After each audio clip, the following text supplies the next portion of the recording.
Viral di media sosial seorang driver ojek online ojol yang menjadi korban pemukulan seorang pria di Jalan Pelita, Sekip Bendung, Kecamatan Kemuning, Kota Palembang, Selasa tanggal 11 April tahun 2023. Ojol dipukul pria tersebut setelah korban mengantar penumpang tepat di depan rumahnya, namun saat hendak memutar motor korban tiba-tiba dipukul oleh pelaku.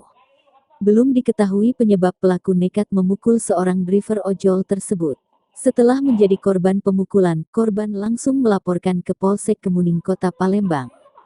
Korban melapor ke Polsek dengan didampingi driver ojol lainnya. Setelah melapor ke Polsek Kemuning, lantaran kesal driver ojol lainnya berusaha melabrak pelaku di rumah pelaku, namun pelaku telah melarikan diri.